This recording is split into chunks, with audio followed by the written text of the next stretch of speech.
Okay, and in theory, we are live again.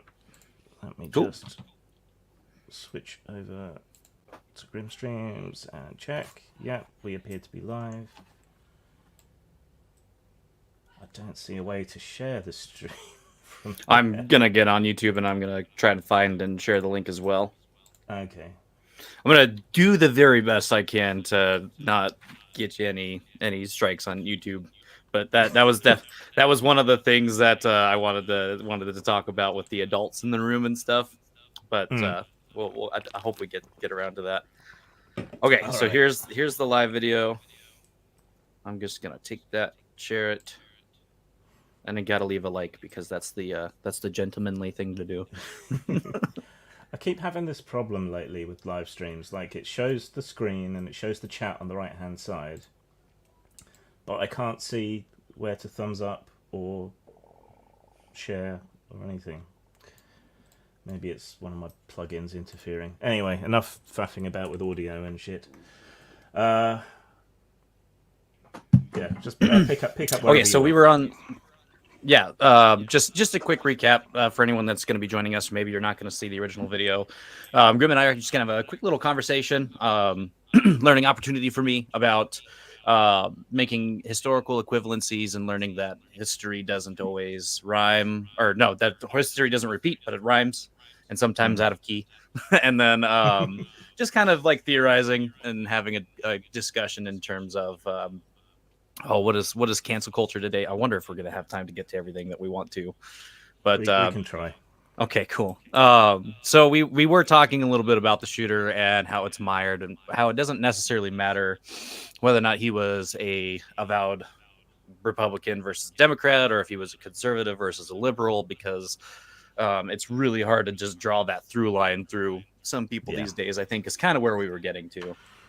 I think the effect is broadly the same, whatever the case, anyway. So I did want to ask, at the beginning of I can't remember if it was the Say It to My Face video or if it was the original video, you listed out a couple of different definitions for fascism or different flavors of fascism, if you will. Yeah, that was something I was going to say before we hit the audio problems. So fascism isn't just Nazism, right? So fascism originates with Benito Mussolini in Italy. There are different versions and flavors of fascism. So there was Nazism, obviously. There was Italian fascism. There was Franco's Phalangism. There was Pinochet's rule. It's a fairly loose definition, but you can certainly see the common threads going through these. But just because someone says fascist doesn't necessarily mean Nazi. So you don't have to go straight to Hitler. There's there's space there. When you say the general terms of fascism, what's the core of that Venn diagram from all the different flavors of fascism? Right. So lots of people go to Umberto Eco's categorizations to decide what fascism is. They're okay. But he wasn't really a political philosopher or a political scientist or anything. So I don't know that they're necessarily hugely useful. I tend to go to Roger Scruton, who is a conservative English political philosopher. And he wrote the Dictionary of Political Thought, which is a standard reference text over here. When you're studying politics at pretty much any level past high school. Now, I choose him for most of my definitions for things because he is a conservative political philosopher, and most of my arguments are with conservatives. So it kind of helps to have it come from him, someone who has credibility on their side. So what he identifies as the 7 or 8 core components of fascism are corporatism. That doesn't mean rule by corporations. That's corporatocracy. It's a bit different. It's more like groups and special interests are brought into the government. So you can contrast it with, say, Marxist socialism, where the state takes control of everything in order to hold it in the commons. In corporatism, the state brings in groups, whether it be special interest groups, religions, trade unions, corporations, whatever it is, they bring them into the state and they make them a part of the state. So that's corporatism. Okay. Nationalism, hostility to democracy, hostility to egalitarianism, hostility to the values of the Enlightenment, sometimes expressed as liberal Enlightenment values, but American politics kind of misdefines liberalism anyway, so that can be I agree complicated with that. to explain to people. Definitely. Like when you have to say I'm a classical liberal, and then people are like, what does that mean different? It's like, well, Yeah. the Bill of Rights is an important thing, and some people like to say you could thank a progressive for that, but I can definitions change, which is part of what I'm going to be hopefully asking about. Yeah, and context change. Leader cult is another one, and a love for collective organization, which is sometimes described as collectivism, but that also gets people confused because they associate collectivism with the left of politics. But what it means here is it kind of ties into the nationalism. There's the in-group and the out-group, or there may be multiple in-groups and multiple out-groups. They like to make big shows of unity, uniforms, parades. Our country is best country. North Korea is best Korea. All of that kind of stuff. So it's collectivism in the terms of identifying ourselves as groups. So we see this on both sides of politics at the moment, globally, in terms of identity politics, and it's just whichever identity a group has happened to glom onto. That's an aspect of collectivism that we're talking about here. So those are his 7 criteria. Back in 2016, I looked at these and I decided that some of them were a toss-up, but if I was to give Trump the benefit of the doubt, I could say that he doesn't really meet the necessary criteria for fascism. I could have a lot of horrible, nasty, negative things to say about him, and I did. Right, yeah. Just as I have the right wing here, but I wouldn't consider the British Conservative Party to be fascist, though they were getting there by the end of their term here. And back then, I wouldn't have said Trump really tripped any of this. Well, he tripped some of these, but not enough for me to consider him a fascist. Today, in this environment, and especially after what I saw in the reaction to the attack on him, I think he probably ticks all of these boxes, or at least scores a half point in some of them. So I think Merriam-Webster's definition these days, when you look it up online, says that fascism is inherently right-wing to include alt-right idealism, and then I think it actually lists not Nazism and such dictatorships, tyrants, and so on and so forth. That was a definition that had changed in the term of Donald Trump's first presidency, and I think it's interesting to say because alt right wasn't a term that I think I'd ever heard when I was growing up. So they had changed an inherent definition, and it was funny that they had changed that to match headlines. Yeah, well, even in just since 2014, I think the meaning of alt right has changed. Because when it started out, people were using it to mean the kind of libertarian wing of the right. Socially liberal, fiscally conservative, they would say. And then there was some sort of fight broke out between the Richard Spencers and the libertarian types, and Richard Spencer managed to basically assert rights over the term. So yeah, just that has changed meaning in the last 10 years, which shows how much things can change. Then so that's one of my big things is we start using these terms because you said that you used a book that was written by somebody that creates a standard definition, so that way everyone's got the same base level understanding, and I think that is really important And meanwhile, we have like the most recognized and official. We use it for Yeah. Scrabble.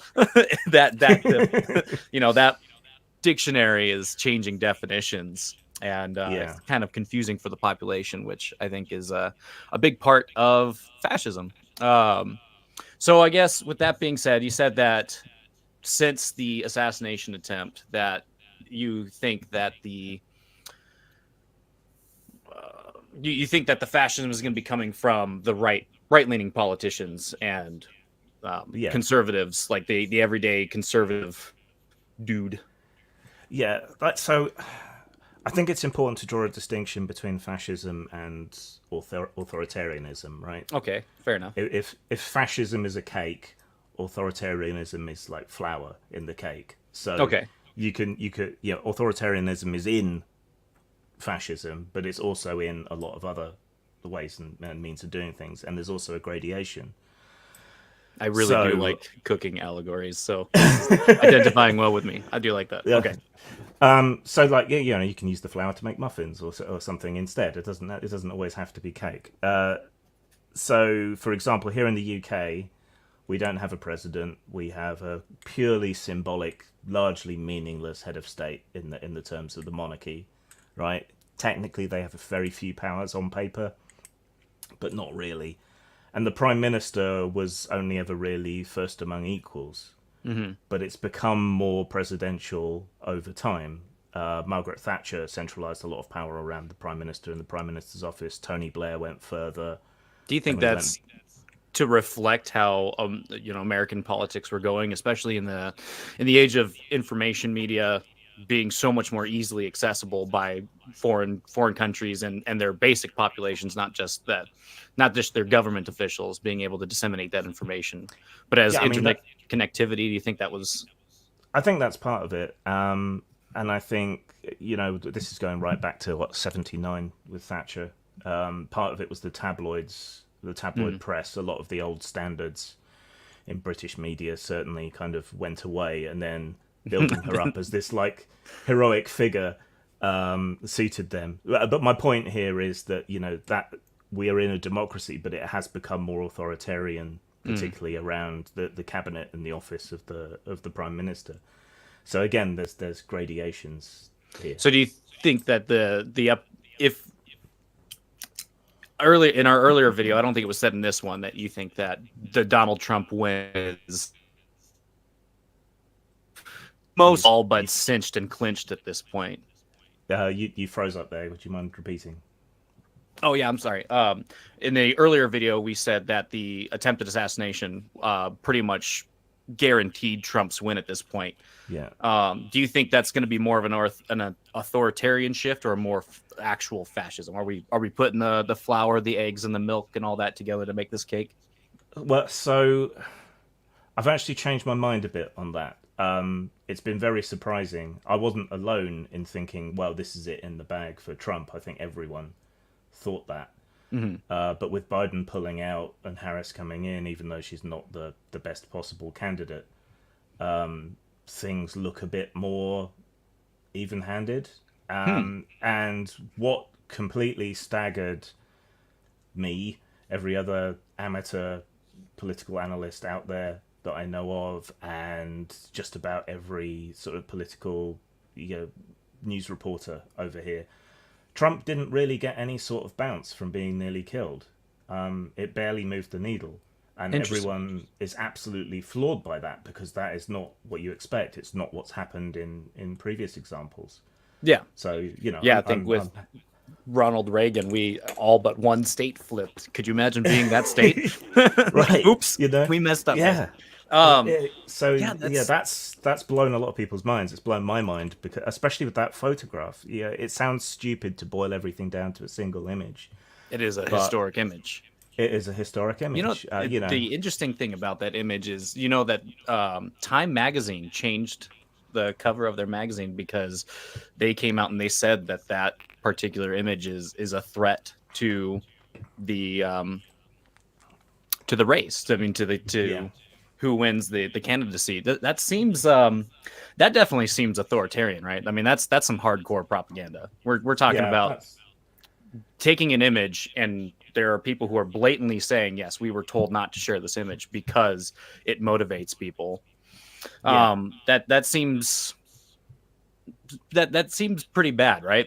Yeah, I mean, can you imagine censoring the famous Vietnam photographs, either the girl Exactly. with the napalm or the guy being shot?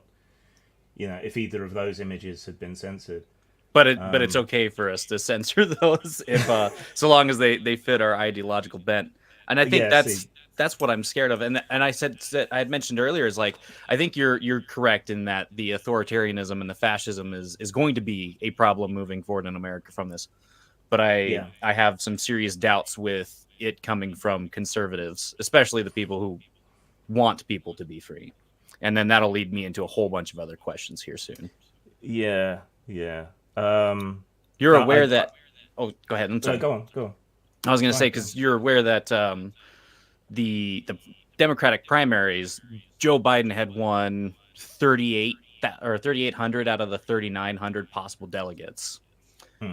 and up until and you had also mentioned earlier that the assassination attempt didn't actually net Trump many points in the polls, but immediately following that, we have a incumbent president that has the lowest approval rating in the history of all politics and polling that we're aware of. And he's facing reelection. It's just interesting that that poll comes out, and then the day prior to him dropping out, he said that he's going to be in it and he's going to stay in this fight. And then we watch a media that we've agreed is willing to do anything and everything that they can to change the perception of historical events.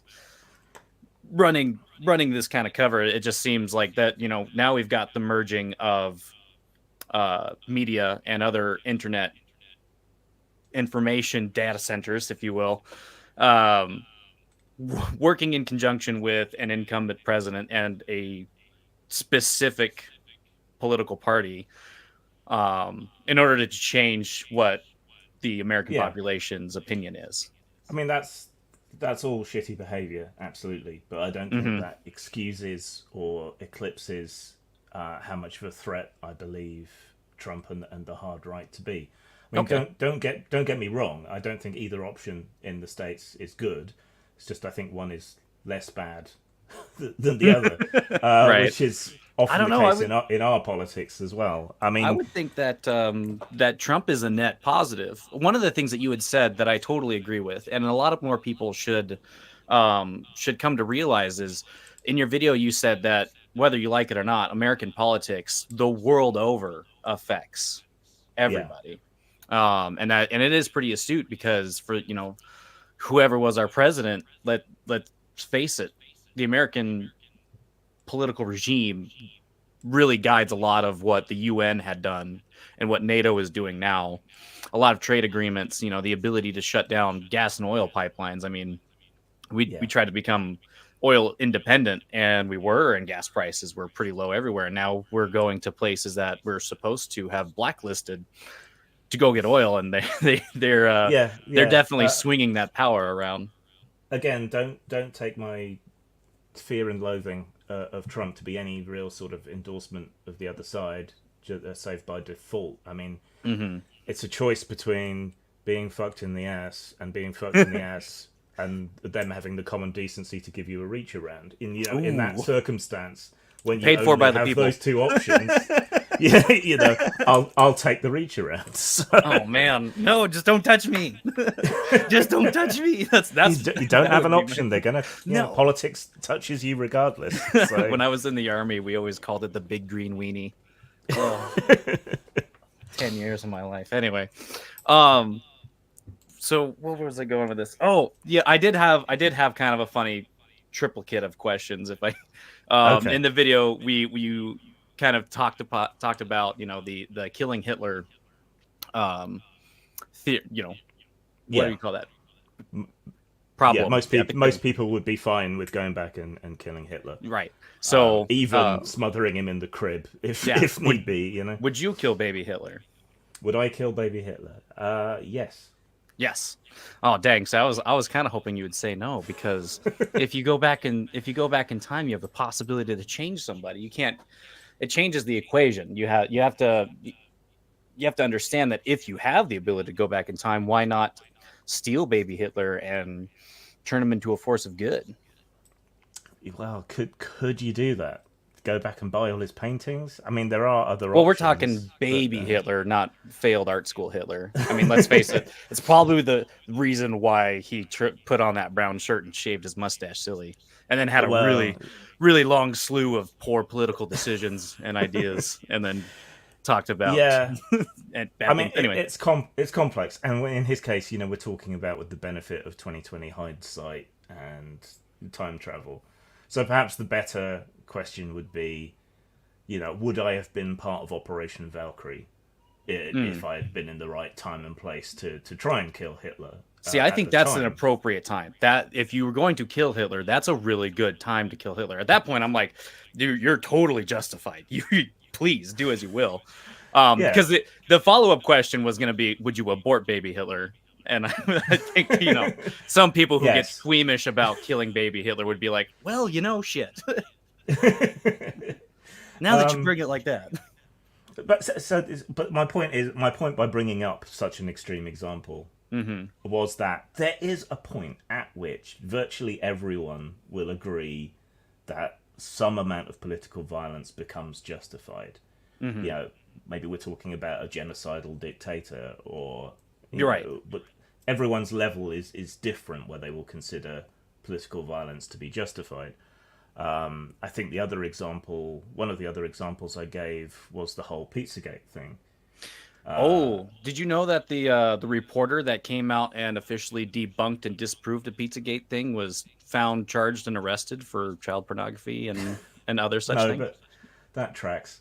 Right? It's the weird. age we live in. Weird how that Yeah. works out, isn't it? It's like, oh yeah, Pizzagate wasn't real. Oh yeah, the guy who said Pizzagate wasn't real was also a Yeah, child sex trafficker. Someone who spent a long time investigating child porn turns out to, yeah, I don't know. But anyway, regardless, there weren't secret child dungeons under Planet I suppose. Comic I'm Pizza, willing. Yeah. Planet Ping Pong, or whatever. But he believed it, right? And if you did believe something like that was true, maybe you would be willing to go into a building and fire off shots and demand that they free the kids or whatever. So he might have been off his rocker, unhinged, and it might have all been nonsense. But if you take a moment and think, if I was in his position and I really believed all of this, what wouldn't I do to rescue or protect children? And then you can kind of understand where they're coming from and how people's different sort of levels of activation might be different. I just think that's a hard that's a hard equation to make. When there are so many other more successful coups, the Kamala Harris coup being probably one of the most successful ones I've seen recently. But but when we're talking about stuff in Cuba or any of the million of French revolutions and coups that they had, I think that you can make a much better equivocation of those types of things than going for like Horst, or like you were saying with the what was it, the cosmic ping pong or whatever it was. Yeah. Because those things were successful, and that you'll find that there's a lot of people who look at the Pizzagate thing, and what they will tell you, and it's also gonna lead me off into another thing here soon, but they think that the Pizzagate thing was intentional accelerationism, so that way people would say, oh, well, that's bizarre and it couldn't possibly be a thing. I think that was more of they're getting a little too close to the truth thing, and so we're gonna false flag. And you can believe that or not, but so the point I was trying to get across, and I did make sure that I said every time, I don't believe in political violence in this instance. Shooting at Trump is wrong, but we can try to understand how someone might get to that point. Now, as it turns out, at least from what I've seen, it's probably not politically motivated exactly, but it remains to be seen. But I can understand why other people might feel closer to that edge, closer to that point of thinking political violence against Trump would be justified. Like, if I was a young woman pregnant from a rape, I might consider him a threat to me and people like me, and so I might then think it would be justified in taking him out. Hmm. Or, or if I was one of the people being threatened with deportation Hmm. potentially under an incoming, Trump presidency, I might think at that point, this is a threat to me and many people like me.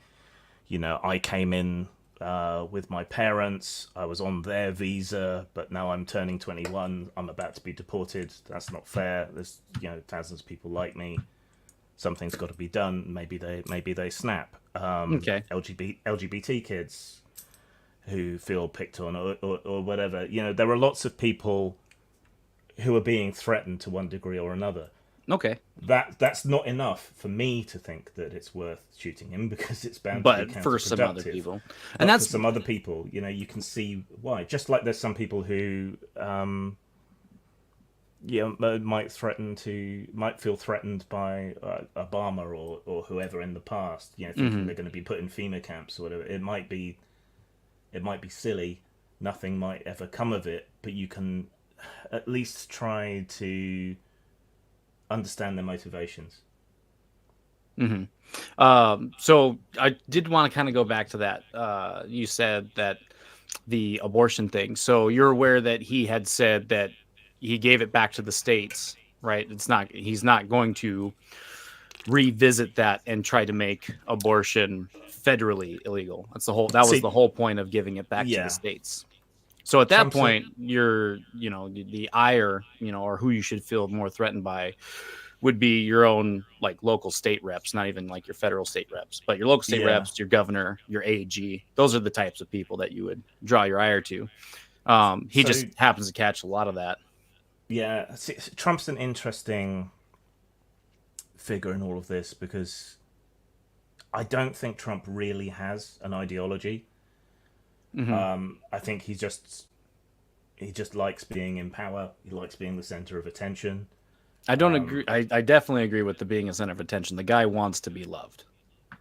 Yeah, it's not necessarily going about that the best way, but I do think he latched on to the fact after when it comes to abortion, Republicans are the dog that caught the car. Okay, what do I do now? Shit, you know. Hmm. I think he's cottoned to the fact that it's massively unpopular what's happened, and that's why he's trying to back away from it and say, "Oh, I'm giving it to the states." But given the nature of a lot of those states, that is.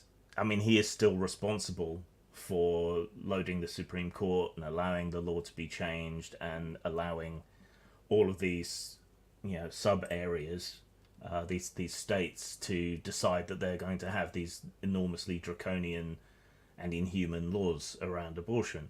So he has Okay. empowered them. So I still think he carries I think a lot of people responsibility will for that. a lot of people tell you that abortion is inhuman. Oh, yeah, they're welcome to. I will And disagree. then what I would say is, are you familiar with a lot of those? So a lot of the states that people have a problem with abortion, are you familiar that a lot of them actually carry the exemptions that even the more moderate opinion of like safe, legal, and rare, a lot of them allow for exemptions.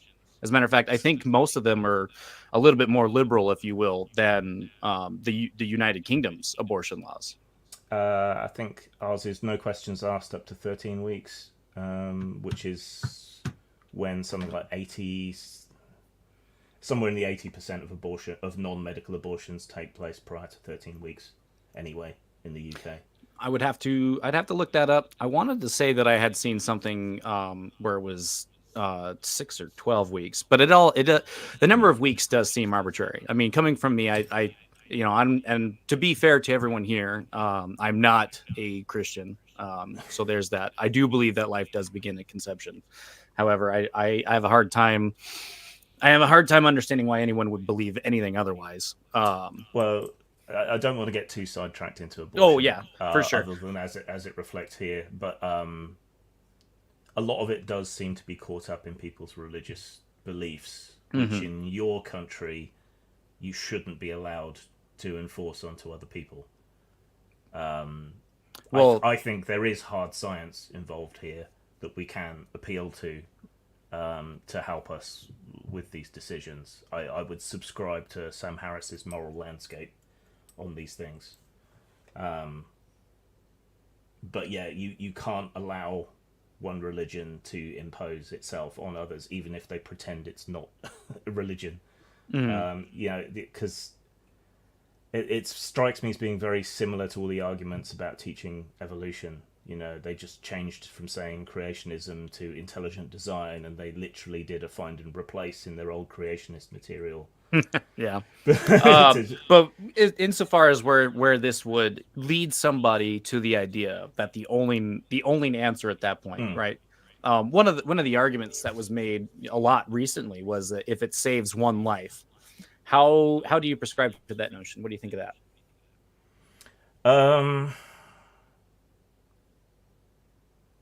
So what if killing a political figure then saved one life? Or boil it down to the idea's inception was kind of during the the pro-vaccination versus the just don't jab me with the ouchie Fauci debate was, even if it saves one life, you won't wear a mask. Even if it saves one life, you won't get jabbed. What do you think of that? So those right there, we're talking about public health, and these are things that require maximum participation to be maximally effective. I have a slightly compromised immune system. I had childhood asthma, so my lung capacity is only at like 90% of what it should be. I was under direct threat, basically, from people being irresponsible. So I may be too personally engaged in that to really offer an objective opinion on it. But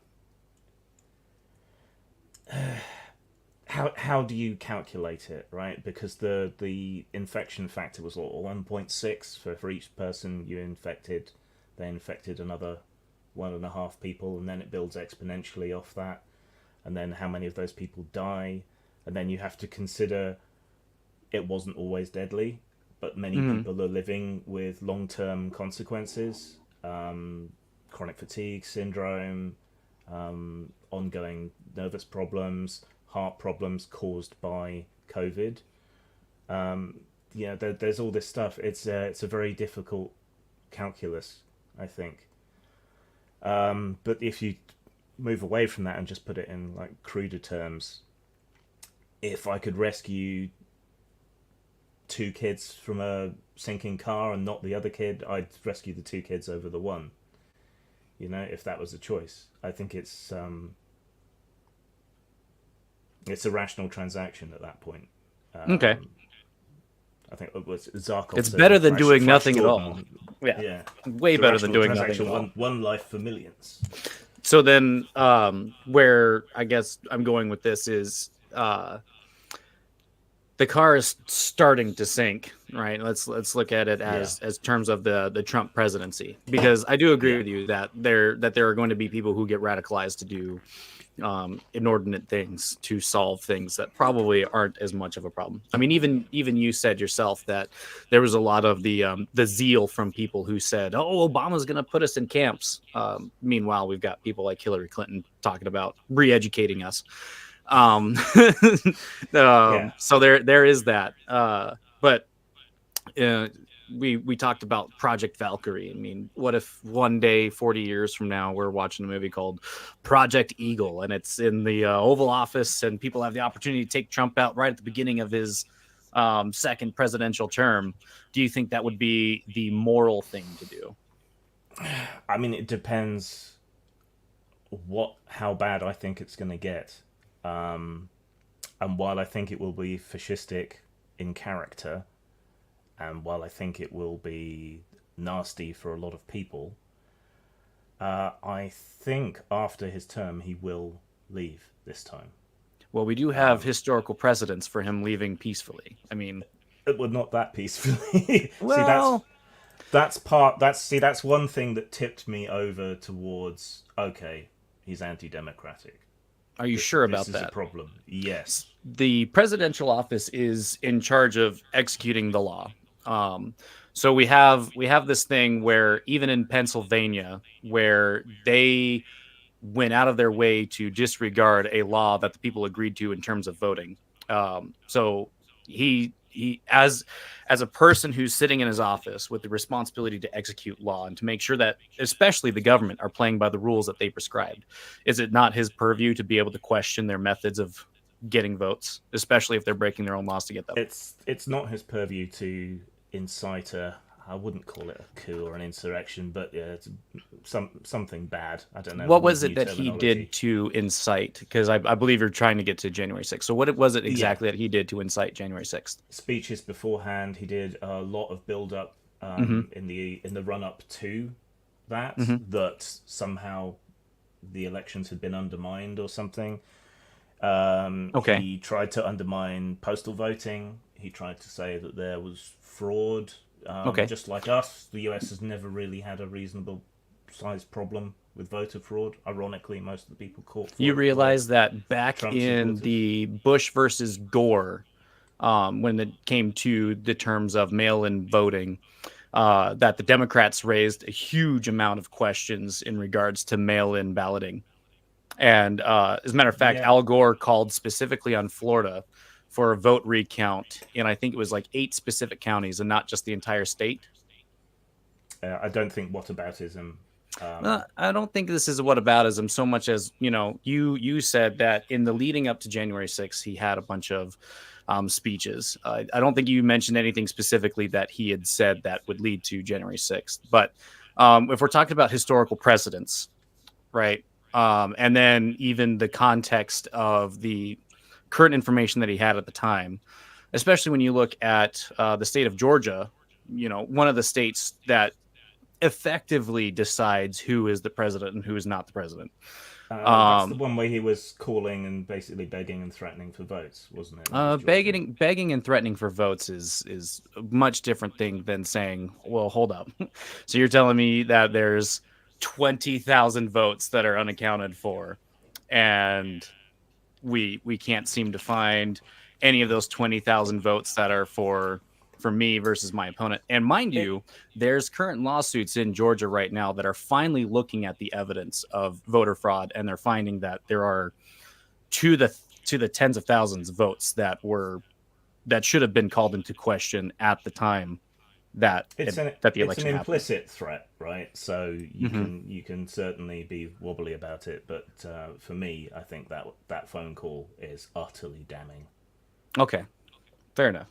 Um, okay, so what about applying the law equally? I mean, in terms of trying to make sure that everyone is under the same disciplinary action and um, I guess legal standards. So How important is are, that? are we going back to the sort of defining features of fascism there, or are we talking directly in relation to the elections? Mm, probably it is a defining feature of fascism because I don't think the law would Yeah. apply equally to everybody, especially your statesmen under fascism. Would you agree for that? Uh, so under fascism, there tend to be um, favoured specific groups Hmm. over others. So you don't have an equality there. Um,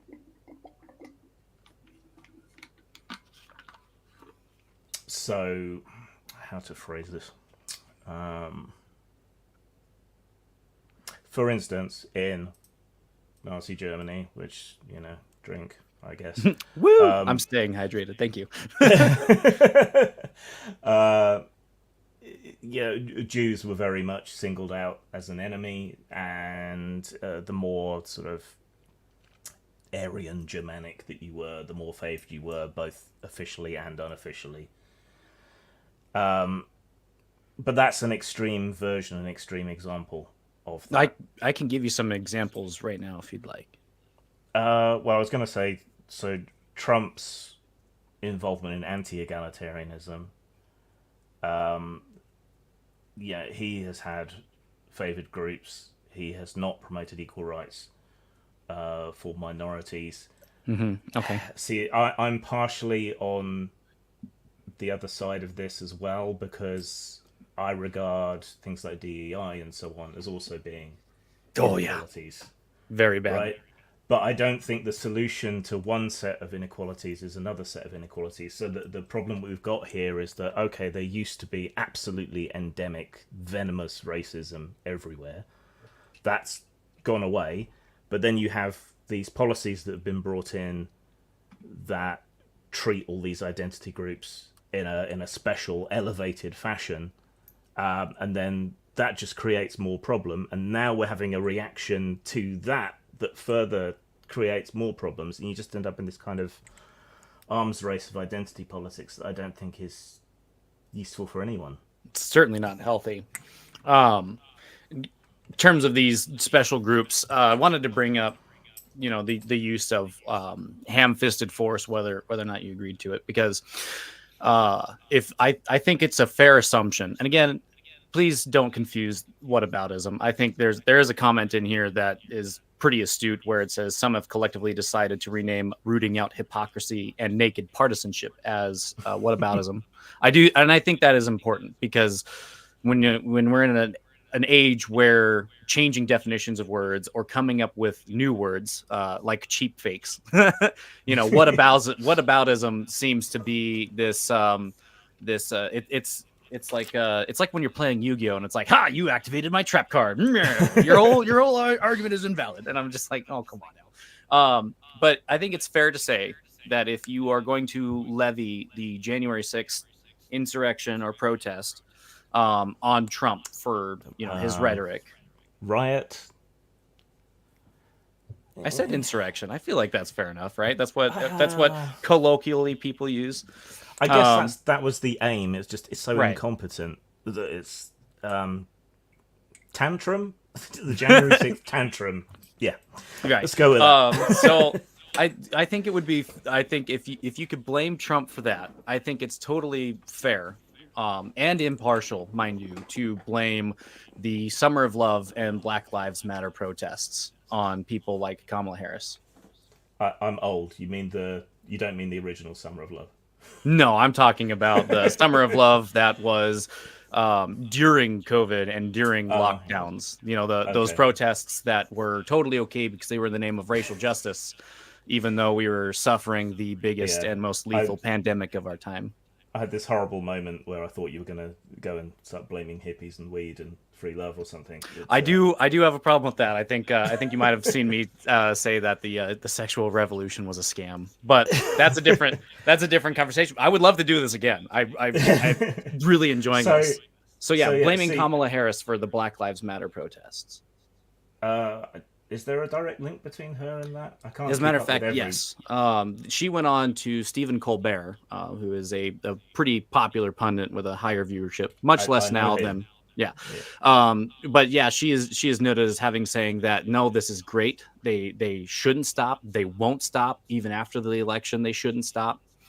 She was even raising money for bail funds for people who got arrested. Some of the people who got arrested.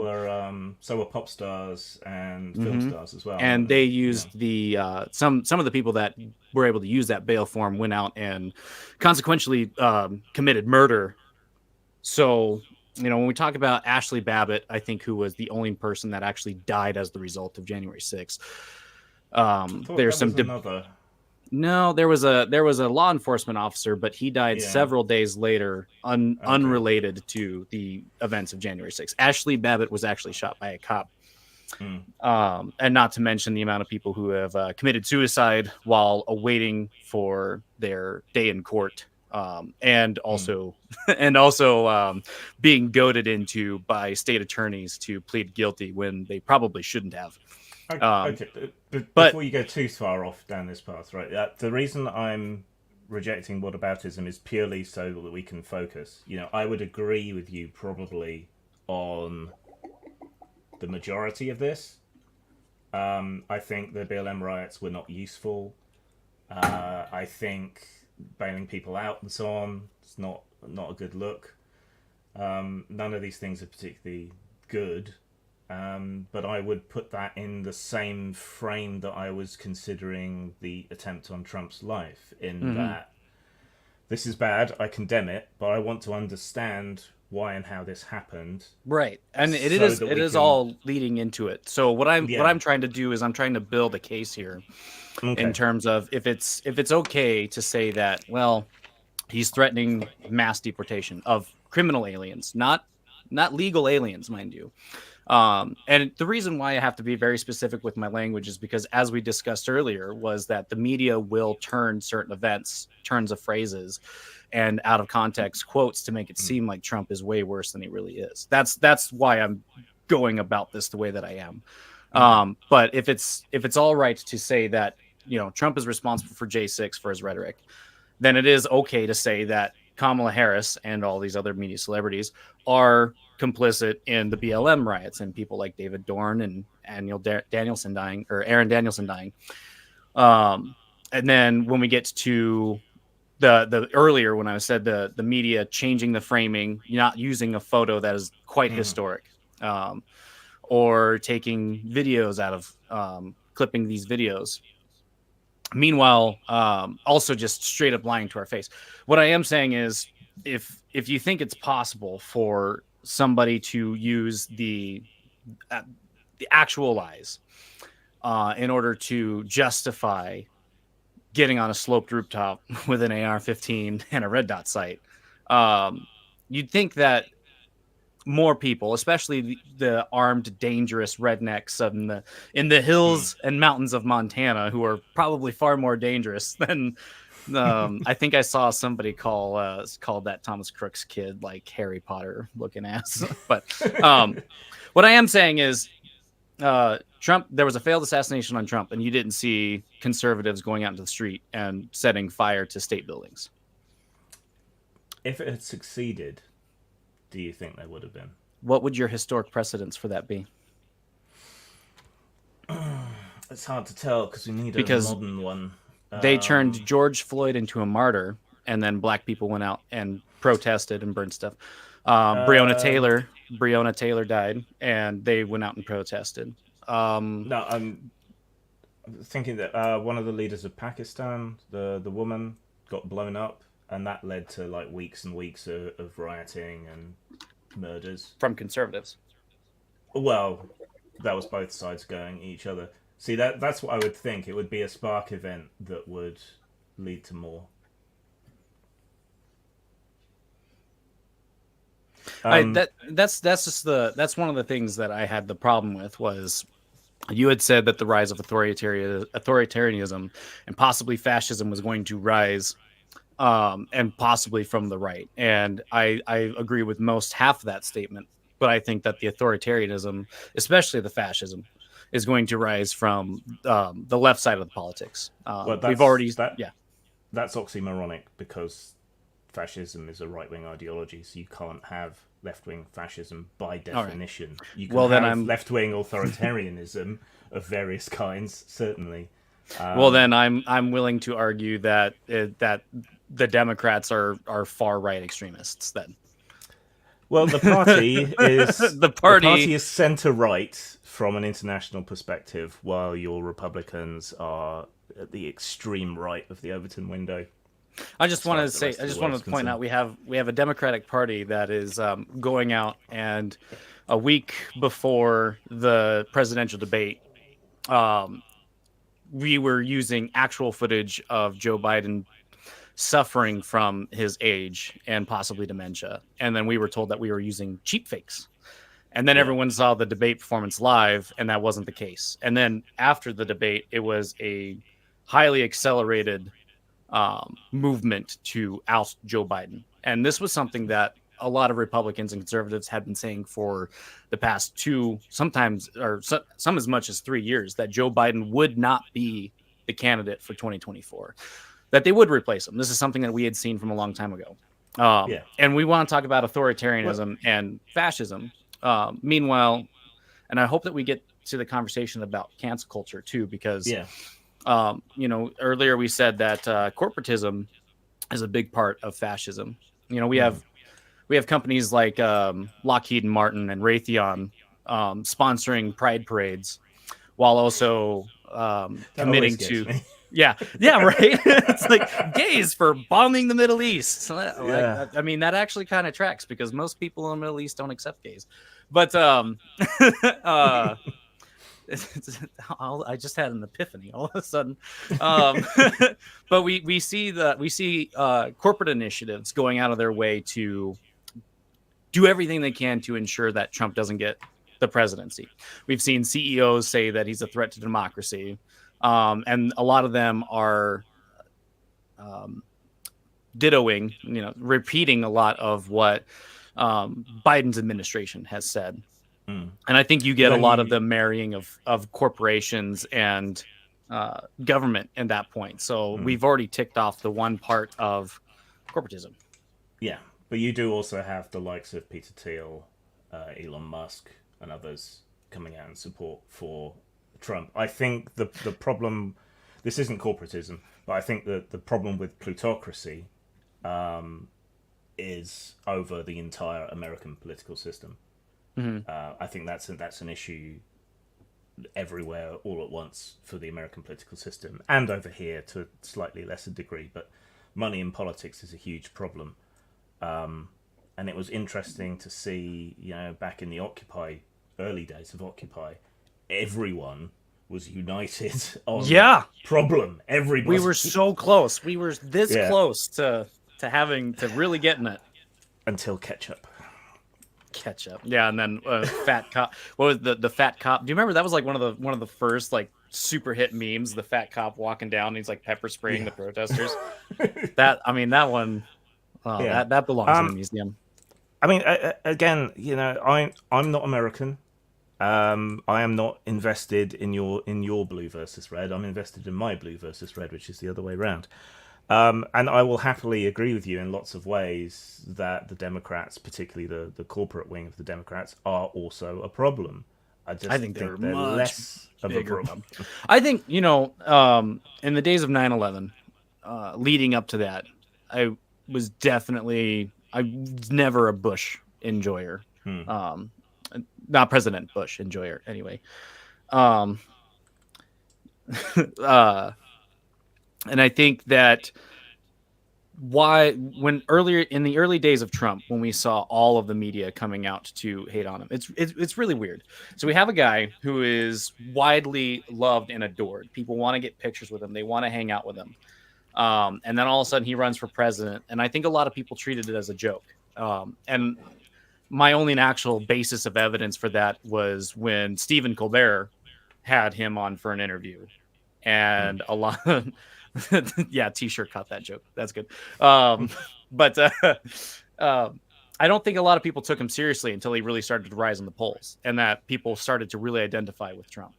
And then that's when you saw the media take a hard tilt. Because even back then, you had people like Fox News that were trying to slander Trump. As a matter of fact, the first time I ever heard the grab him by the nether regions was on Fox News, which is, by the way, for anyone listening, the entire context of that locker room talk, baby, was he saying, "Oh yeah, when you're like me, they let you grab them by the pussies," which says that there's consent there. Anyway, I think it's an important context. Fox News is a windsock, but for the right, they'll just go whichever way.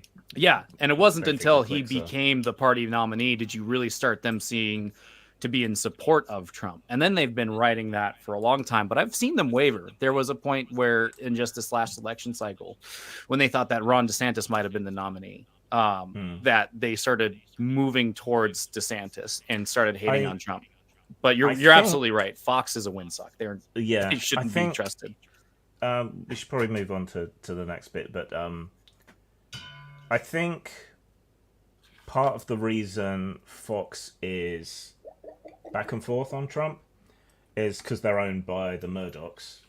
Murdochs have a long history in tabloid media here in the UK, and they have been hit so hard with libel law stuff over and over and over again. And you don't have protections to the same extent in the US because you place the value on free speech far more. So part of their reticence for sticking up for Trump or getting fully behind him might be that they fear he's been threatening to, promote a change in the libel laws in the States for some time, and they might be worried about that. So it may be a kind of self-preservation thing. Okay. Yeah. Where else did you want to go? Because I said that I didn't want this to be an 8-hour thing, but I'm having so much fun that I could. If I can go to 2, but I want to call a hard Okay. halt at 2. I don't want this to be like, one of those 8-hour marathon streams or anything. Our attention spans just don't hold like that anymore. It's weird. People, won't watch a 10-minute video, but they will watch an 8-hour stream. I guess it's the live thing. Did you want to go into any of the specific categories? I mean, I can lay out my case for you as to why I think Trump meets those categories, but I also would like to get onto the issues with the Red Room and the cancel culture. Oh, yeah. So what is your definition of cancel culture? What does it mean to be canceled? Again, it's a nebulous concept, like fascism. It can mean a whole bunch of different things. Generally speaking, I am against any form of censorship, unless you can prove that it directly correlates to harm, right? So like a direct call for violence is something I would consider to be justified in censoring. Or dangerous medical disinformation, like, I don't know, drink a pint of bleach every day, it keeps you regular. That would be, dangerous disinformation. I think, well, you get the idea. Mm-hmm. So cancellation can take many forms. I mean, just today I got into an argument with someone on TikTok, right? Someone posted a troll comment on their TikTok. And so they spent their lunch hour tracking down this person, finding out their real name and everything. And they were boasting about this on TikTok, right? Finding out his real name, the company he worked for, and mailing his employer and his friends and all this stuff to try and get him fired and so on. Just over a troll comment about, I think it was something about how women shouldn't run for office or something. Obvious troll bait. And that's, they're proud of this. They put this out there as something they're doing. That doesn't help anybody. It doesn't further the cause. It just, I mean, Libs of TikTok has been on a tear lately, trying to get people fired for various things they've said, off-color, humorous remarks or whatever. I don't think that's good either. I do have a quick counterpoint to that. She did go after a lot of people. You said direct calls to violence. I guess there's nuance with that as well. But there's a difference between saying it's a shame he missed versus saying don't miss next time. Next time is I would venture to say in a court of law, judged by your peers, that the next time context is a huge part of a call to violence. It's all very contextual, like you say. There's nuance. Personally, I would be inclined to give people the benefit of the doubt there and say, that's obviously a flippant comment. Maybe. Like Kyle but you Glass have to draw the line somewhere. You do have to draw. Well, that's why the law isn't terribly good at these things, because it's a blunt instrument. Yeah, it is. I draw a rather large line. But censorship isn't just via the law. It's not just via politics. I mean, the original censors worked for the Catholic Church. Boycott campaigns are a form of censorship. I think dogpiling people online to try and force them offline is a form of censorship. DDoS attacks. Whisper networks are a particular annoyance of mine. I've been on the receiving end of those a few times or seen them operate. Always violently repulsed when people say, do you know you're following this person? Well, if I could follow them twice, I now would, because you're telling me not to. I have but one follow to give. Yes. So basically any of that stuff, to me counts as cancellation. I mean, with specific, we're going to have to get into specifics for this to make sense, I guess. Really. I prefer specifics. It's an honest way of talking. Right. So I am. All of this fuss that kicked off, right? Bad admission, but I expect it from the right wing because that has been my experience throughout my life. The video nasty panic, the Dungeons and Dragons panic, the vampire panic, all of that nonsense, and fear of punk music and everything. It all came from the religious right primarily. That was Clinton. I think had a big part of putting parental advisory stickers on CDs. Yeah, PMRC was Tipper Gore. She was a huge part of that. I think Hillary was involved as well. But anyway, but yeah, it's the same mindset regardless. But that's been my experience throughout my life. So I kind of expect it. It doesn't shock me when it's people on the right engaged in that kind of behavior. So everything that happened, I just kind of like, fine. That's what I expect. The Red Room acting like that did catch me off guard. That felt more personal. It wasn't really anything to do with what had happened. They just seemed to choose that moment to stick the boot in. And, I gave them their start in the industry. I regarded them as friends.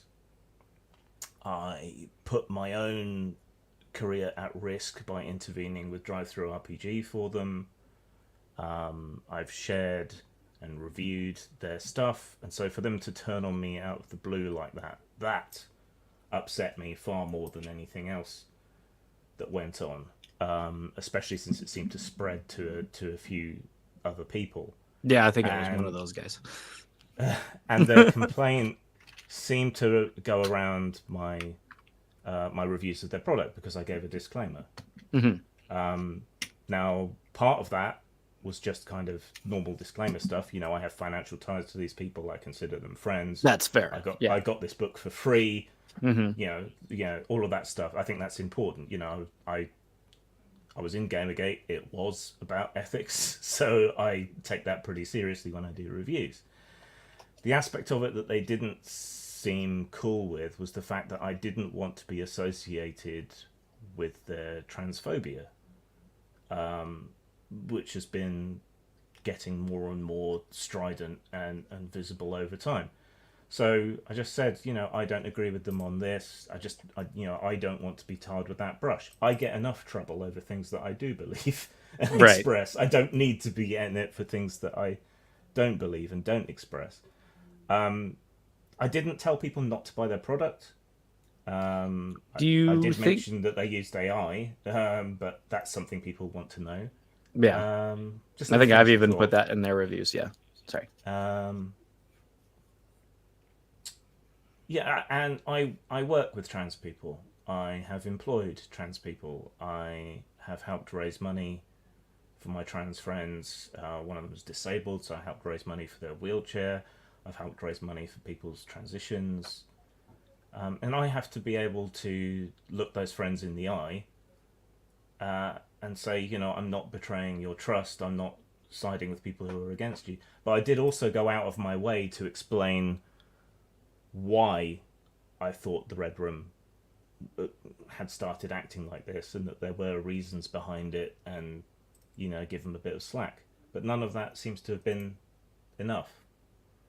And the thing is, I had expressed this to them privately before, and Miguel had emailed me and said, do you want to cut off contact with us over this? And I said, no, you're my friends. I disagree with you, but that doesn't mean we have to cut off contact or anything. I mean, I've reviewed stuff by Evil Hat, and they tried to get me thrown off Drive-Thru, and I still try to give them a fair review, but I always make sure I mention that I've got beef, because it might bias my view of their work. I don't see it as any different, except that I thought we were friendlier than that. So if I can offer what I can from the outside looking in is, unless, so I think I had sent you one of my products a long time ago. And looking back at it, the more that I got to know you, I was like, well, I'm certainly glad he didn't review that product, because I don't think that he might have got some of the humor in it. And that's fair. Because somebody might look at it and they might see it as like inherently unfavorable to trans people, or perhaps even transphobic. And that's not the case. It was more of an argument for there's no such thing as trans children. But that's an aside point. I think that if you were to have reviewed that product and you were to say, oh, well, this product has, violence against trans people in it, even though that would totally be a player option, not my option. Yeah. That would be fair. When you're interviewing or when you're reviewing Wretched and something that doesn't specifically try to call that whatever Miguel and Sylvia's opinions on trans men using the restroom is, right? I think that is a valid complaint. It's the reason why we have the Civil Rights Act and Title IX. That would have been different. To say, oh, I'm reviewing this book that is not political. It is an OSR system that you can use for all of your stuff and this and that.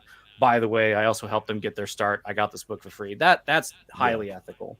I think, when you're talking about boycotting or boycotting certain things, when you say, hey, these people don't like trans people, now let me talk about this book that has nothing to do with trans people. I didn't just say, these guys are trans haters. I just said I don't agree with their views on trans people, but I understand why they have the views that they have. Right. Basically, the gist of it, I think that was roughly how I put it in both but videos. You can see how that might be a warning for alternate friction enjoyers. You can see how that might be a call for them to be like, oh, okay, I don't care if the product is good, I'm not buying it because of their opinion. Yeah, I mean, but those people probably would want to avoid buying the product. Then do you think it's fair to say, oh, this creator that I work with, I'm reviewing their product that they sent me for free, and they have the watermelon emoji in their Twitter profile because they don't like Israel and stuff like that. Do you think it's fair for Paddy? Here comes Paddy. He wants to go buy what was that book that we saw in drive-thru the other day that was the furries, that the obese expansion furry one. The expansion furries, like if that person was like, oh yeah, I'm all for a free Palestine and I hate cis white heterosexual males, do you think that at that point it would be fair to say, oh yeah, by the way, this guy he hates Jewish people and doesn't like straight white males, so if you're not into that, you shouldn't buy this book? I mean, it depends. I mean, part of it is that I'm was more familiar and more aware of what Red Room were doing. J Random Spod and his obese furry game. Furry game.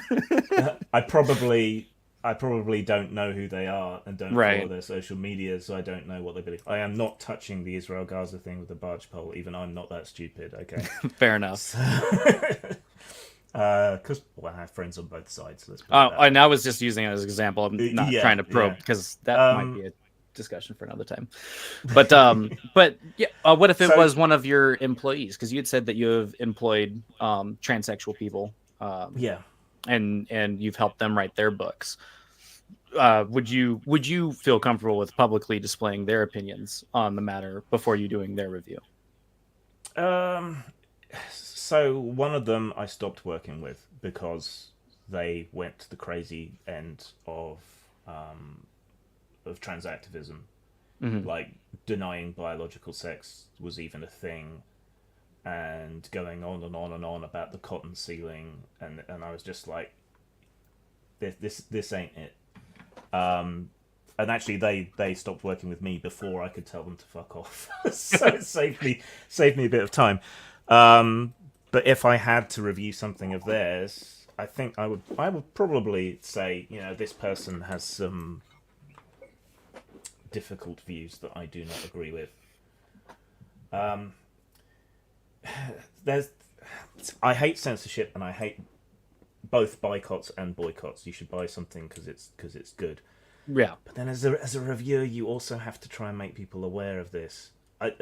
I've more often run into it with the AI issue lately, because Yeah.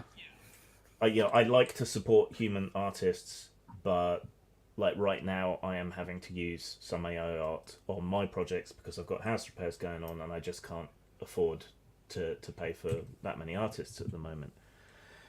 So you kind of have to inform people that AI is being used, because some people are massively opposed and other people are massively for, and they should probably have access to that information to make their purchasing decision. Hmm. Though I Yeah, don't think, I definitely agree with that. I think that is yeah, important. That is something that you should say. Like one of the biggest beefs that I get are people are like, "Look at this thing I did. Join my Patreon for lusty elf waifus," and then you look at it and you're like, "That's AI." No, it's not. yeah, Very clearly is AI. Anyway, yeah. I'm not against AI. I think it has its place. I think it has its uses. I think it has the potential to raise the bar for quality of presentation I for don't know a if it lot has of the the. really. I don't know if it can raise the bar. But Yeah, we're kind of getting a little off topic. I think yeah, it but is ethical if you know that something is AI. It's totally ethical. If you know mm, something is AI and the writer, producer, layout guy, artist is intentionally trying to obfuscate. Is that how that word works? obfuscate, Obfuscate. Uh, obfu, obfu, obfuscate. obfuscate. And they're There you trying go. to do that. Then yeah, I think it's Yeah, totally ethical to uh, call that out. I yeah. think you might So even have the moral duty to call that out. right, so I bring it up though because I think these are comparable things. I don't agree with censorship. I don't agree with not buying something just because it's got AI art in it, or just because the creators are transphobic all over their social media. Ideally, but at the same time, as a reviewer, I have to be conscious that some people are going to be making their buying decisions on that. But I am uncomfortable with both because I know that it's going to lead some people not to buy something. Like the guys who make Elf King keep sending me stuff to review, and Mm-hmm. every time, I have to say much of this stuff has AI art, but it's quite well done. They've managed to replicate the sort of 1970s Paper Tiger art book sort of feel. It's for AI art, it's good, but it is AI art. You might be against that. And it gets tiresome having to have that conversation over and Yeah. over again, but you have to do it. And similarly, I did really agonize over whether to mention their transphobic comments and so on. I actually talked to my therapist and my counsellor about it, saying, "Look, I'm really uncomfortable with this, but they're friends, and I want to do them a favor. I want to review their books, but I'm really starting to get uncomfortable with this. So, what should I do?" And we had a big back and forth with both of them, and that was the compromise we decided on, that I would still review it, but I would distance myself from it. And it still blew up into all this. So I guess it just goes to show you can make every disclaimer, every accommodation you can think of, and sometimes it's just not enough. Yeah. Because like I said, going back to my equivocation earlier was saying like, look, if you were working with a trans person who specifically said that you hate conservatives and think that they deserve re-education camps and stuff like that, I think it would be the same thing. I and perhaps I'm on the outside. Well, I guess I'm on the inside with the Red Room because I get a lot of their actual commentary, because there's a lot of things that Sylvia says that are actually jokes, and if you think the way that I think, some of them are actually Oh yeah, pretty yeah. freaking hilarious. But I think the biggest, the most transphobe thing that I've ever seen her say was that dudes shouldn't be using the bathroom, and I think it's a pretty bog standard opinion for most people that I don't think is transphobic. But to get on the core of the topic, these are people that uh, when you review that, it's hard to say that you're not engaging in some form of cancellation, because when you take into context the whole of the media landscape and all of these people who are saying, I'm not going to buy person's products who believe this and this and this, and I'm not going to buy Mm. person B's products that believe in the opposite. Um, to call that kind of thing out, whether you thought you were engaging in it or not, definitely seems like cancel culture? Yeah, see, to me it doesn't, because I am not trying to direct anyone not to buy their product or not to follow their social media or to unsubscribe or whatever. So to me, just saying something that they are. I mean, I guess I could have said gender critical instead. Well, that sounds like something, 4 years ago when cancel culture was a weapon wielded by the left. That was definitely something that they were using is, oh, I'm not engaging in cancel culture. I'm just Yeah, pointing out an obvious trait. but okay, but they were lying. But you're not. I'm not. I am sincere. So it's a matter of intentions.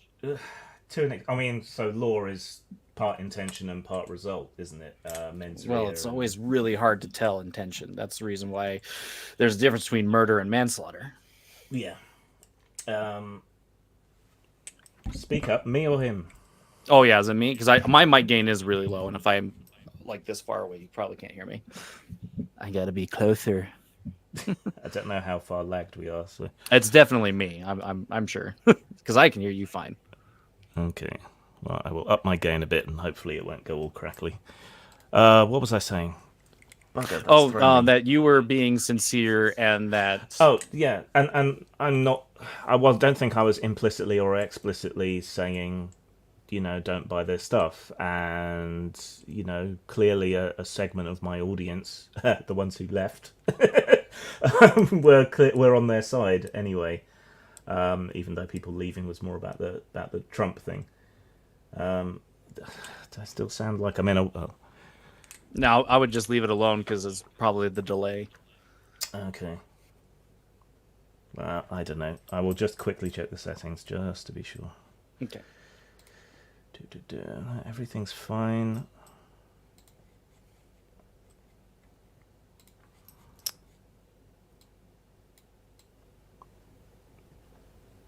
Okay, I don't know. Maybe that's better. We'll find out. Yeah, so to me, I was just saying that I don't want to be associated with these viewpoints, but they make stuff, and I said fairly complimentary things about the game book and everything else. But then what they did to me, I think, was cancel culture. Coming out and saying all this negative stuff when I thought we were fine. And similarly, I think what DD and Pundit did constitutes cancel culture. More particularly DD, I think. But that's kind of his bread and butter, is stirring up controversy and being a shock jock. I think Pundit is very well culpable of that too. Yeah. I don't follow Pundit. I think that he's kind of a spineless coward. So I'm unaware of what he did. He saw a bandwagon and jumped on it. I mean, I used to work with the guy. I can forgive a lot. Maybe I shouldn't, because I know he's playing a heel. Basically, it's a part, and I think to a large extent that's the same with DD and that. And yeah, it's the game. Maybe I'm too forgiving and too chill with people, but it doesn't bother me too much. But I did think it was a tad hypocritical. I mean, they didn't even have the same reaction when I disagreed over the Carl Rittenhouse thing. I think a lot of people did. So what I've seen a lot of people talk about was that when they had brought it up, that it was like an instant block. It's like, oh, if you ever want Grim to block you, call Carl Rittenhouse a hero. No, I hardly ever block anyone, and I didn't block that many people. You have to be either spamming or repeated abuse for me to block you or kick you or whatever else. Yeah, people disagreed. A few people were abusive and nasty, but other people, we had a discussion like we're having, right? And I love that. We're never going to agree, but it's nice to have the discussion, sort of test your ideas and poke at them, So that was fine, but this time around, and this is part of what fed into my concern, the reaction was so much stronger and more fervent and tied in with what I was seeing going on online. So their reaction in many ways concretized my fear of what could now happen. Yeah, I think what I'm getting to is, and this kind of goes back to earlier what we were saying was, the Red Room has been canceled. They've been canceled off of DTRPG, Yeah. and I'm not familiar totally with what's going on with Big Geek Emporium, but it was kind of ostensible that Big Geek Emporium has had some problems, and I don't think any of their products are on Big Geek Emporium anymore. Neither are mine. No, nobody's are at the moment. Mine Yeah. are. They were hacked or attacked or DDoS'd or something, and they haven't got it working again yet. So Yeah, it's just been unfortunate because it's been radio silent, and I haven't Yeah. heard back. But so these are people that are very well aware, kind of like you were saying. I don't think Miguel and Sylvia would ever say that they were right wing or conservative. I'm not sure if they've ever actually come out and said that. Yeah, Portugal's weird. Yeah. Different Very- flavors of fascism, different flavors of conservatism. Well, see, so Portugal was very authoritarian earlier in the 20th century, and then they kind of got rid of all that. And Miguel and Sylvia strike me as being more what Americans would call libertarian for the most part, because Portugal came out of that previous authoritarian situation. So I think that's kind of where they're coming from. Yeah, so these are people that have actually been canceled and are trying to help build the parallel economy. And I think that if you were to take a step back and realize, and I'm not saying that you haven't, but again, this is just coming from me, is that, we have this guy that's claiming to be our friend, and perhaps he's sincere in that, but then we give him a copy to review, and instead of focusing on the product itself, and like you said, you have disclaimers, but Yeah. we live in a time where people give disclaimers about Gary Gygax being a dirty, woman's hating racist, and we have to deal with those disclaimers. And as well as anybody else in the industry that typically those disclaimers are put in there as like a, hey, we're levying an attack on this person, but we're doing it in the nicest way possible. Yeah. Well, all right, but then consider it from my point of view. Okay. Pretty much ever since I've been in the industry, I have been controversial to one degree or another. I've had people try to stop anyone employing me by going after anyone who employed me freelance back in the day, and petitioning them not to. For a while there, it looked like I was going to be thrown off drive-through for a while. I'm not allowed on most of the big social media groups, as many of the big Discords, any of the big forums like RPGNet or EN World. Well, technically I'm allowed on EN World, but I can't show my face without it being trouble. I've had people send threatening things to my home address. Had people threaten me that if I turn up at conventions again, I'm going to get the same treatment Jeremy Hambley got. I get enough shit over, like I said before, over things that I do actually believe and will stand up and defend. I don't need to be getting shit for things that I don't believe as well. Mm-hmm. So given all that context, I think surely it's understandable that I would want to distance myself from that, because I wasn't always right on about trans stuff. First time I ever met a trans person, it was an elderly goth in a wedding dress trying to get me to drink some homemade absinthe. Not the best impression. That's definitely going in my book of things to warn people of. The absinthe thing really takes it over the line. Yeah, and I spent the rest of that party hiding under the kitchen table. Because of the absinthe, or to get away from the absinthe? They had a very threatening vibe. so, so Threatening auras. yeah, the second time I ever met a trans person, I honestly thought it was. We have this tradition over here of cross dressing that goes on, and quite often, guys will go out on stag nights dressed in women's clothing. Particularly, I don't know why, but rugby players, are big burly guys, and I honestly thought it was a rugby player out on a stag night, and that didn't go well.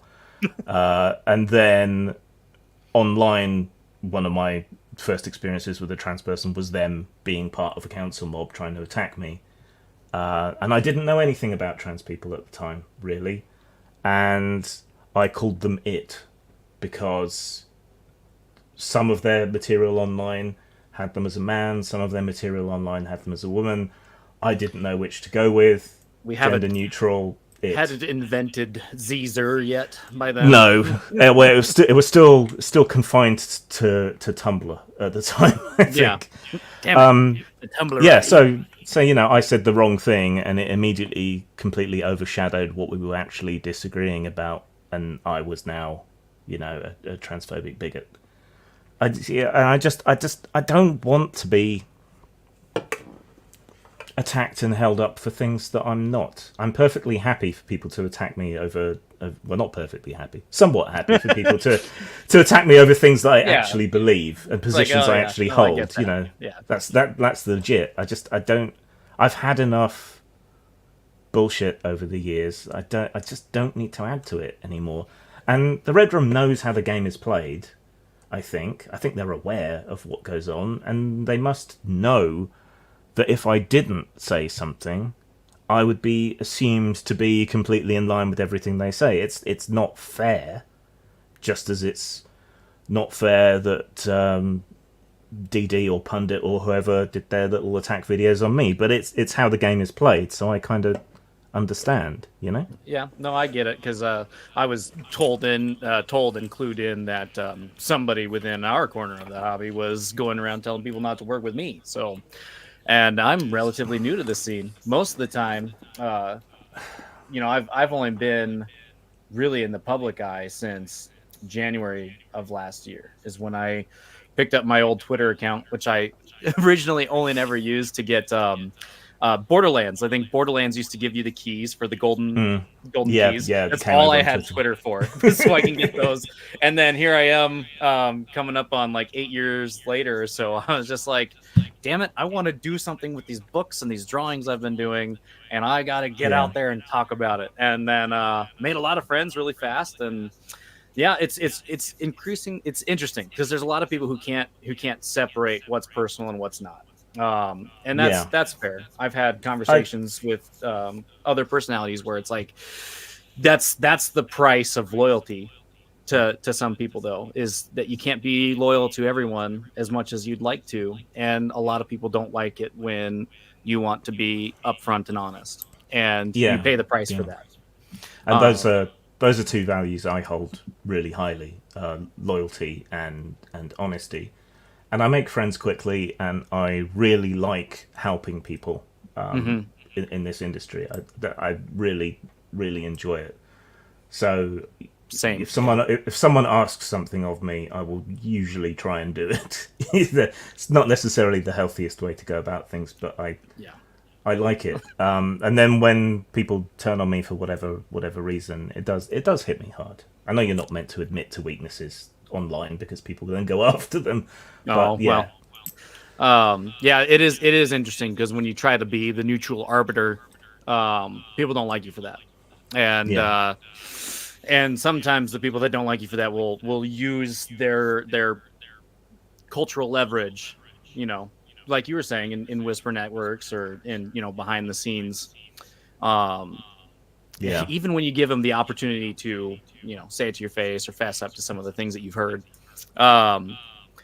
I don't know. In terms of the cancellation thing, you're still on Drive-Thru RPG. No, I don't think anyone who you might perceive as trying to cancel you now, because I think I had said something to the effect of, well, yeah, well, of course Grim is always calm because he takes so much Xanax or something like that. It's like, well, yeah, of course Paddy's always hyped up because the motherfucker can't stop drinking 6 coffees a day, 6 cups of coffee a day. And it's funny how that works out. But I don't think anyone was sitting there, calling for you to be taken off of drive-through or saying that anyone who does business with this person is a liberal commie, blah blah blah. I think a lot of us were calling you commie, and that might have something to Yeah. do with your hat adornment. But, So I do that to troll people, basically. Right. The same reason I wear the Baphomet rings and things, because I get a lot of conspiracy theorists abusing me on my YouTube channel. So I like here comes Paddy, like so I like to just tweak their nipples and give them something to go on about, because then I know to straight away to ignore them. right. And then so I guess where I'm getting at is when you open up a review, I think personally, I wouldn't have asked a therapist what I should have done because I don't think therapists are a net positive for people. But also, I either would have not ever reviewed the book, or I would have reviewed the book without having said anything about it. And I know why. You've already said why, but this is just my reaching that hand out and saying that I think you have noticed that it was not. It was not a move that was taken well by a lot of people, and it's cost you stuff. Yeah, I can kind of understand why they reacted the way they did, but I wish there was some understanding for the position that I was in more, because I did agonize about it for like 2 weeks, I think, and did discuss it with normal people as well as therapists and so on. So as normal as you can get for creators in this space. We could do a whole other hour on the ins and outs of therapy. I have many thoughts. Sometimes aspects of it are useful. As to the Zen calm, it's not just the drugs. I've always been a bit this way. Okay. Meditation is powerful, and I think more people should engage in that. I mean, even as a non-Christian myself, I'm always telling people you should pray or you should meditate, instead of trying to drown it out always all the time. I always get a little I wouldn't say, like, my ears perk up when I hear somebody say I can't be alone with my thoughts, and I'm just like, man, that's I was left alone with my thoughts and they beat me up. Yeah, well, and they'll do that. Yeah. Your thoughts are numerous, and you're just one person. But if you can't be left alone with your thoughts, and who else you've kicked your thoughts out, you've invited something else into that house. I wouldn't necessarily. I think that you've drawn a lot of ire, and you seem to respect the fact that you might be halfway culpable for that, and the other half is these internet rambunctious and sometimes just infuriating types. But even there, like, I understand that it's hard out there for a pimp. They've got to they've got to do their shit. It doesn't mean I like it, but I understand. I understand it, which is basically what I was doing with that video. Was this thing has happened? Let's try and understand. What's going on? Why someone might do this? I'm always trying to understand things, and I'm always making the same mistake. Actually, what's that? So I remember back on 9/11, right? I was on IRC a lot because I was part of the Camarilla Vampire LARP Society, and we did a lot of stuff on IRC. And I worked in an office where we actually had decent internet at the time. So I was watching all of this unfold on the BBC News site. Everyone had stopped working. And I was on IRC with a bunch of these people in the States. We were sort of passing messages back and forth that people were okay, people from New York and the other places that things had happened. So it was a really cool sort of thing, everyone coming together and making sure everyone was all right and tracking down people and stuff. But then people started asking, why could this happen? How could this happen? Why? And I made the mistake of trying to explain why something like this might have happened. You know, American foreign policy in the 80s and things like that. They didn't really want to know why or how it could have happened. They're just, and it's the same with things like this. I think every time I really want to try and understand things, and often the best time to have those discussions is when they've just happened, because that's when everyone's thinking about them. But people don't really want to know or to discuss. They say they do, but they don't. And I make that mistake constantly of trying to explain or understand things when people don't really want that. I don't think it's a mistake. I think it's doing the right thing. And sometimes, everything that's worth doing is hard. I think you do the best you can to ask why these things happen as they go, because they're already trying to memory hole the assassination attempt. I mean, they really are. Between Joe Biden getting COVID, moving him over, I think there's this stuff with Mr. Beast that, like, apparently a lot of people were aware of years ago, and they're only just now coming out with it. It's like, that, what an odd time, and it's never a convenient time for news. I mean, that's kind of the point of historical events. But I don't know if you saw it today, but there's like a view of the Twin Towers that was, I think most of the videos you'd ever seen is from like the north and the east side of the building, and never from, or I can't remember what it is, but there's like this video. It's like, this happened 25 years ago. And I even made a post the other day where I said, wow, this news cycle is happening so fast after the Trump assassination. I'm just waiting for aliens to finally be introduced, because how else are you going to get us to forget? Well, I'll tell you how you get us to forget. You remind us of the day that we were never supposed to forget. Yeah. So was there anything else we haven't covered that you wanted to cover? Because we're at about 1.5 hours. Yeah. There's a multitude of things. If you're ever open to having one of these discourses again, I'd be more than happy. We don't even have to make it a regular thing. But was there anything else pressing that you particularly want me to answer? No, I think you've answered a lot. I wish I would have written down my questions a lot more, but we had taken some turns that I didn't really expect. Yeah, well, the only notes I've got are the definition of fascism from the book, because I wanted to get it right and not rely on my memory, which is Swiss cheese due to pills. Thanks. There's some useful cavities there that you can fill with very glorious subjects. Filled with goo, delicious goo. All right, so.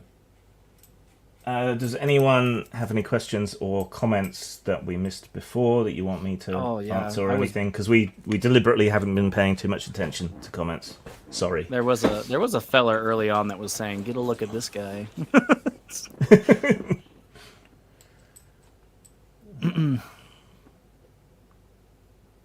There was this one person that said abortion should be legal 6 months after birth. Rough. Should be legal up to 18. No, 17, because when they turn 18 they can vote. Well, we might be changing the voting age over here. So. What do you think about that? I was politically aware at even younger than 16. Mm-hmm. So I think it's possible. I think it would be a good thing, but I also think it's a naked attempt to try and bias the polls. Yeah. By the Labour Party, because they know younger people tend to vote that way, and apparently they can't wait 2 years for people to age up. Yeah, we have a video of Kamala Harris saying how the 18 to 24 group is like one of the most retarded populations because they're always making poor decisions. And I think it was like a month after that, she was trying to introduce policy that would lower the voting age to 16. So it's like Kamala doesn't need to debate Trump; she needs to debate herself. There was she's a weird choice as a prosecutor. Yeah, it's very undemocratic, but I guess it makes sense. Can we call the 6 month after birth abortion Venger's lore, he'll love it. I think Venger would hate that. I think it was Venger being almost canceled off of drive through for the Good Samaritan. Yeah. That it was that. I just happened to find it on Facebook because I wasn't getting anywhere, and I was like, I really do need to find like some conservative voices. And I remember just one day searching in Facebook, conservative Dungeons and Dragons, and that's how I found the conservative like OSR group. And then it was like right after he published that is how I found out about Venger, and I started looking into it. And I was like, I'm gonna get on Twitter because I don't know how much support that guy is getting, but god damn it, I'm gonna give it to him. I feel kind of bad because I almost feel like me leaving inappropriate characters allowed Pundit to groom Venger unopposed. Man, it's funny because I think I talk to Harmony Ginger a lot, and I adore and respect Venger. And so when they said that they were having Harmony Ginger on, or they had DD on, when they have people, because 2/3 of inappropriate character I detest. They're horrible people. But Venger, I think, is a legitimately good person trying to do the right thing. And then when they had, yeah, he is a sweetheart. He really is. He's just easily led. Yeah, which is ironic for a cult leader. So I was like, when they have some guests on, I'm like, I just show up there for Venger and for the guest, and then just don't interact with the other two guys. And I'm like, no, because I don't think that I could pop up in their chat and it not be like immediately hostile. So I was like, I'll just catch the cliff notes from other people. I have a question. Why are you treating a ginger like an equal? Because gingers have no souls, and I traded mine away. How you notice he used the hard R? Who does he think he is? Ginger. Wow. Really setting it back. Call you Ginnogs over here. I love the meme where it's just like, Disney, hey, we need to hire a ginger for this, and then it's like the the dyslexic hiring agent, or the you know what I mean? Like, no. Red Rum decided to go after a bunch of people today. Wish that were news, but it's kind of the same thing, different day. I think they've got unlocked into this toxic cycle where they need to be controversial to draw attention to get sales. Which is a shame because most of their stuff is actually really good. Yeah. I'm not gonna knock what they think is their PR or how they need to advertise, because they're not getting a whole lot of help from other people. No. Yeah, it's hard to knock that because look, like the T-shirt says, not RR guys, not RR, not RR. Okay. Oh, he meant Nerd Cognito. Okay. Yeah.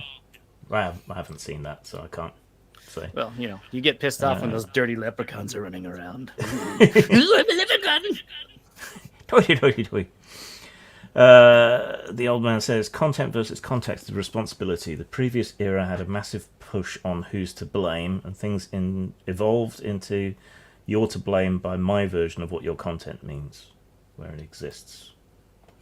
Somebody was pointing that out to me, like the Mont Bailey or literary analysis, and it's like, literary analysis sounds like a pyramid scheme for some college professor who was really mad that nobody liked his fan fiction, and then he made a whole school of thought out of it. So, there is a legitimate place for literary analysis and for artistic analysis. Take it from an art school dropout. When it's actually analysing the work and the people who made it, where they got their ideas, what their influences were, what techniques they used. But what's useless is all of this critical lens stuff. If we examine this work through a Marxist lens, if we examine this work through a feminist lens, or whatever the lens is, it doesn't have to be those ones. It's bullshit, because cognitive bias comes in and you're looking for something, and when you go looking for something, you're going to find it.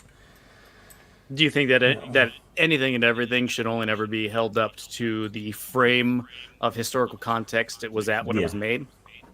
Yeah, to me, you should be striving for objectivity, even in artistic analysis, and instead they're embracing subjectivity and allowing it to override everything else, and that's shite. It wouldn't be the first time T-shirt.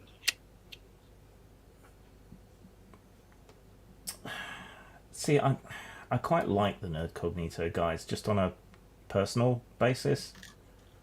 So it's kind of disappointing to see them pissing everyone off. Bert's cool.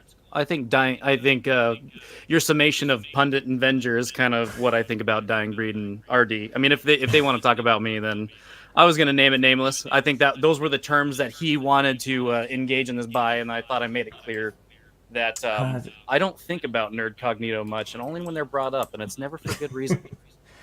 I like Ryan for all his faults.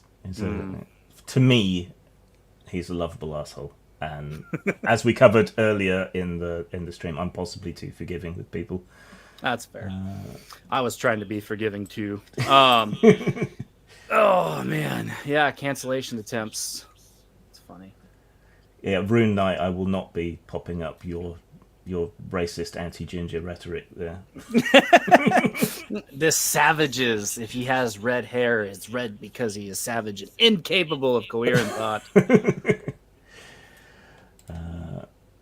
Rune Knight's it's a t-shirt, but I'm going to look at it. People who dare to cross the aisle to talk openly are often targeted by those who profiteer through divisiveness. Yeah, that is the problem of the age, I think.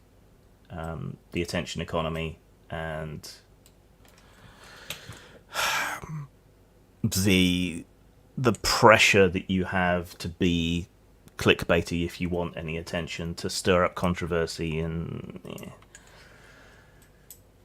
ironically, I stir up controversy without even trying. So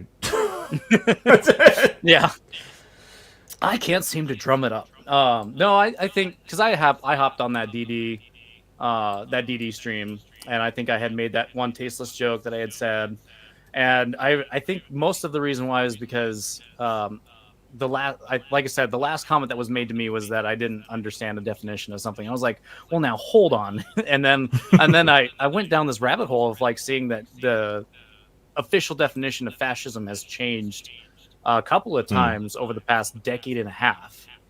I think I was looking at some thread where somebody was like, yeah, back in the 1990s, fascism was defined as the intermingling of corporations and governments.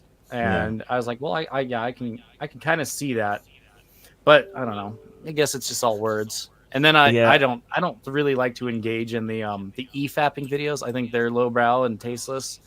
Yeah. And I love Diversity and Dragons. I watch a lot of those streams, mostly because I catch up on a lot of like the Wizards of the Coast news. With that, and it is a guilty pleasure. I think he serves a purpose. There's always plenty of nonsense, and it's nice to keep up with it. That's usually why on my streams, like I draw or I paint my miniatures, and I usually talk about, like, I will help other people advertise their wares. Like I was running your ads for a long time.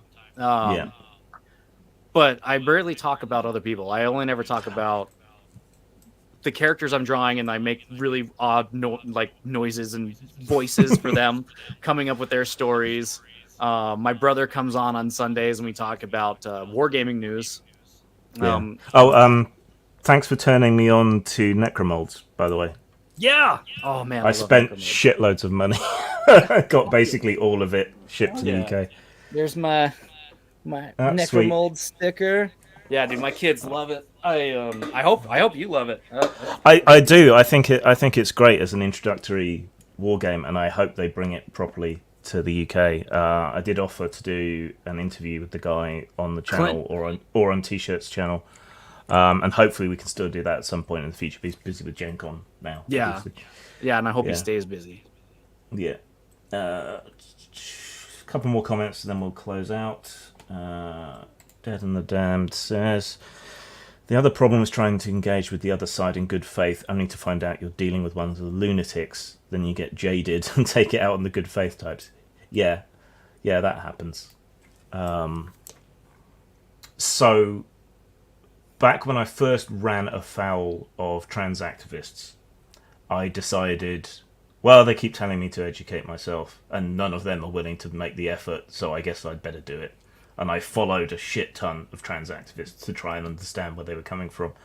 And every time I asked a question in good faith, I got blocked. So that was a not worthwhile exercise. That seems to And be the tactic. activists these days, man, it's all about signaling their own virtue and not about trying to persuade anyone, and it's really aggravating. What do you think of the block function? I mean, I think it was almost this time last year that Musk was hinting at he might get rid of the block function entirely. Do you think it's a net benefit, or do you think it just allows people to harass other people from behind a block? Block would be fine if there weren't block lists and things out there. That's the problem, as I see it, is that you get these people who subscribe to these block lists and they never get the opportunity to form their own opinion about people.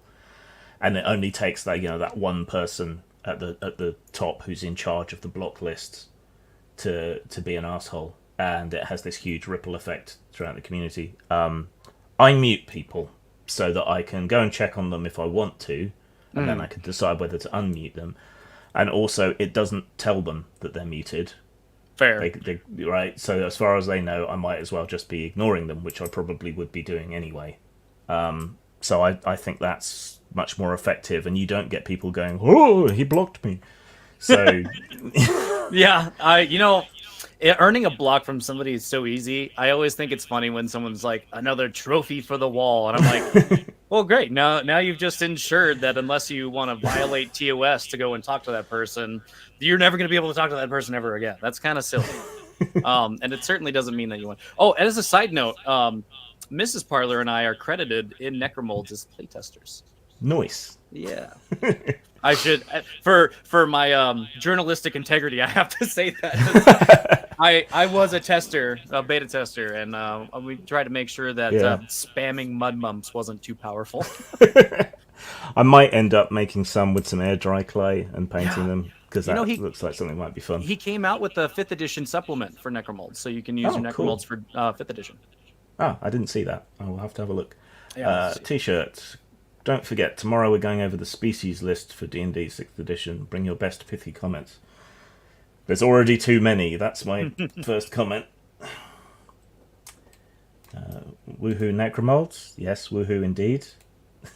Go over to my main channel and watch my unboxing and review. Proc says, going to see Necromolds at Gen Con. Well, say hi from us, I guess.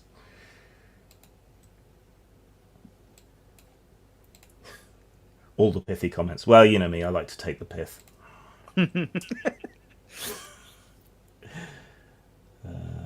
Let's see. Runite said, people whose brand is based on engagement and informing invite discourse, and then deny discourse because their positions are ill-defined or undefendable. Yeah, that's what aggravates me about a lot of the people like Destiny or Vaush or that guy's related to Chenkov, the Young Turks. Forget his name. Oh, I know this guy. Piker. Yes. And plenty of other people like Ben Shapiro and so on as well. You know, they say they're all about engagement and the facts and so on, and then they're just not really. It's disappointing. Like that whole intellectual dark web thing, I was really hopeful for that. And now half of them have gone insane. Yeah, there's a lot of people claiming to be pseudo-intellectuals, and that's one of the things that I wanted. Having this conversation feels like I'm engaging in the pseudo-intellectualism because it's not like I have any certificates. I've only ever seen what I've seen, and I'm trying to correlate what I've seen and what I've known to be true. And it's easy to engage in that. And it's also easy to levy pseudo-intellectual on somebody. Yeah, I've noticed that one turning up more. People were just saying gaslighting to everything for a while. It's the gaslighting and it was the whataboutism thing for me. So earlier when you said that, I was like, oh, it's okay. It's not that big. Well, I just felt like you were kind of trying to box me into a defend the Democrats position, which isn't the position that I hold. I think there's plenty of problems there and problems with the American political system overall. And that's not to say that there aren't problems with the British political system as well. It's just I'm not interested in doing that. It's there's problems there too. All right. Well, I think we're just about done then. Thanks for having the conversation. Thanks for having me on. It does mean a lot to me. Thank you.